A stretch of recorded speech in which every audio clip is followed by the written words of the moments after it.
Thank you all very much. It was a great honor. Very nice. I have recognized someone with great success. So important. I'm honored to be here with Prime Minister Trudeau, whose father I knew and respected greatly. And he gave me a picture of myself and your father, and what a great picture. I will keep that in a very special place at the Waldorf Astoria together. We're going to launch the Canada-United States Council for Advancement of Women Entrepreneurs, of which we have some of the great ones in this room, and business leaders. We have so many great women leaders around the table today, and we're going to go through your names and exactly, because many of you I know, some of you I don't. I want to find out all about you.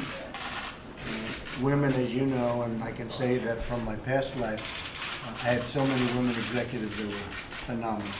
And really helped me a great deal in business. So it was really fantastic. They play a tremendously important role, women, in our economy. Women are the primary source of income in 40% of American households, and households with children under the age of 18. In order to create economic growth and lots of very good, well-paying jobs, we must ensure that our economy is a place where women can work and thrive. And I think that's happening in the United States much more so. And Ivanka is very much involved in this, and I appreciate you being involved in it. And I know, Justin, in Canada, it's happening big league, and it's very important. We need policies that help to keep women in the workforce and to address the unique barriers faced by female entrepreneurs, and they are unique. We need to make it easier for women to manage the demands of having both a job and a family. And we also need to make it easier for women entrepreneurs to get access to capital.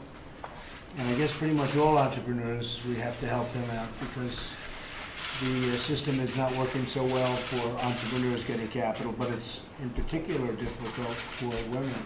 So we're going to get access to markets and access to networks. And I look forward to hearing your advice. We're going to go around the table, and I want to really learn something today.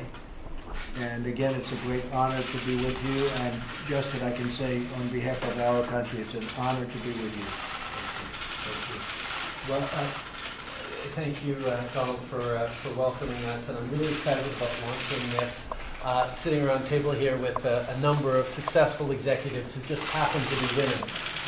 One of the things that I've been lucky enough to do over the past year in New York and Beijing and across Canada is sit down with women CEOs, women executives to talk about both their successes and the challenges they're facing that are particular, but also how, of course, we create more paths to success for women across our community and across our society.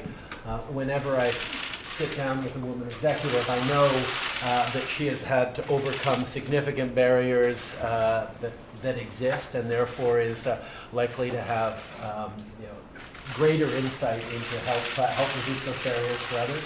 But also be a formidable contributor to the success of the business and her economy. So I think for me, it's not just about doing the right thing, it's about understanding that women in leadership positions is a very powerful leverage for success, for business, for communities, and for our entire economy. Alors c'est un grand plaisir de pouvoir vous écouter aujourd'hui. Entendre les différentes perspectives et souligner le rôle important que les femmes ont dans la réussite qu'on va bâtir dans ce monde. It's a great pleasure to sit with you now and to hear from your extraordinary leadership. Thank you. Well, how about we start with Ivanka? We go around them. Ivanka, you might just want to say a couple of words. Welcome, and I'm honored to be here, and I'm really looking forward to hearing from each of you who serve as tremendous role models for me and so many other business leaders across both of our countries, and can lend some tremendously valuable perspective as we think about the unique challenges that entrepreneurs, women in the workforce, female small business owners are confronted with each and every day. And as we think about how we level the playing field for this generation and for the next. So thank you for being here, and I look forward to hearing from each of you. Thank you. Thank you. I'm Dawn Farrell, and I'm from a company called TransDelta, which is located in Alberta, where you're going to build the Keystone Pipeline. That's right. There's a big chunk of it. That's right. So thanks for the opportunity to contribute to this important dialogue, and a dialogue that we've had for over hundreds of years. My company is in the business of making electricity. We generate electricity from coal, natural gas, and also from renewable sources, wind, hydro, and solar. We have operations in Canada, the United States, and in Australia. And really for us to excel, we have to be excellent in operations, engineering, finance, and trading, and we have to excel in the public policy dialogue that happens around energy. And I'll talk about that as part of today, because we've done some excellent work with the Trudeau government. Now, future jobs in our space absolutely depend on growth. There's no question of that, and I truly believe for there to be future opportunities for women, we have to have growth, because the more jobs there are, the more opportunities. And collaborations like this, where we break down barriers and simplify, and build trust and build confidence, because I think businesses invest when there's confidence, and my hope is that's what comes out of here. Now, for us, having operations in Canada and the United States makes us absolutely more competitive. Our Centralia operation, which is in Washington State, is one of the most competitive plants. They've twice won our most coveted award for Plant of the Year. But the reality is, teams of people from the United States and teams of people from Canada cross the border often to work with each other, to share and to so that we can excel as a company overall. So it's huge. That's good. And we're just going to Well, we're going to go around. Thank you. Good job. Boy, she did a hell of a job. No wonder she's successful. Very good. Monique, thank you. Monique Leroux. I'm the chair of the board of the Quebec Investment Fund and the chair of the Economic Council of the province. I'm also a board member of large global corporations like S&P Global, Michelin, and Couche-Tard, which is a very interesting Canadian company. Each of those organizations, of course, have significant businesses in the U.S. and also employs a lot of people in this country. I feel really honored and privileged to be part of the council. I would like to thank you for this great opportunity. Thank you. We have a long history of cooperation, and I think that the woman agenda will contribute a lot for our great country. Thank you, Monique. Appreciate it. My name is Tina Lee. I'm CEO of TNT Supermarket. We're Canada's largest Asian supermarket chain. I employ 5,000 staff and serve 500,000 people across the country every week. Wow, fantastic. Thank you. Thank you. I'm Carol Stevenson. I'm on the board of directors of General Motors, and I don't think General Motors needs any introduction. No, we had Mary Barrow was here last week. Yes. She's terrific. She is. Thank you. Thank you very much.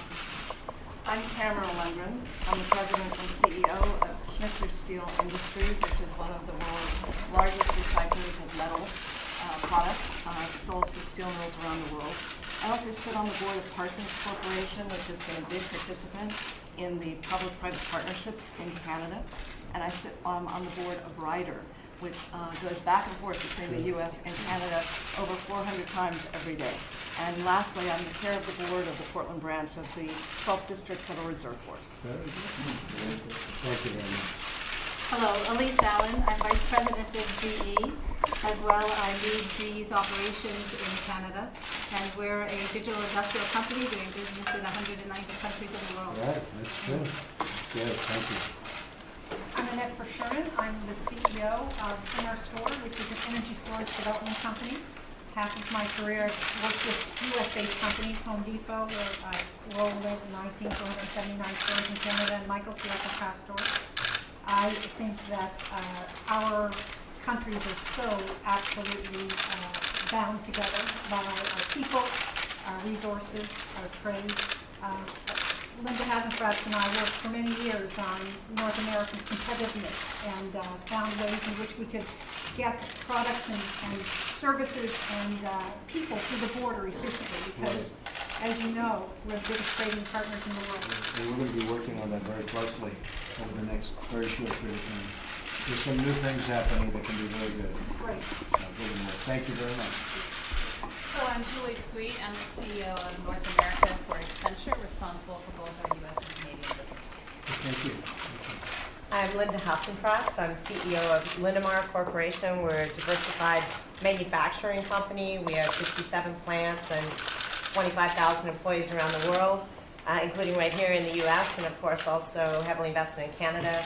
We've doubled our workforce in the U.S. over the last 5 years. We've also doubled our workforce in Canada over the last 5 years and have a lot of exciting opportunities for growth. We're mainly in the auto parts and access equipment sectors. Thank you very much. Okay, thank you, Brett. Thank you, everybody.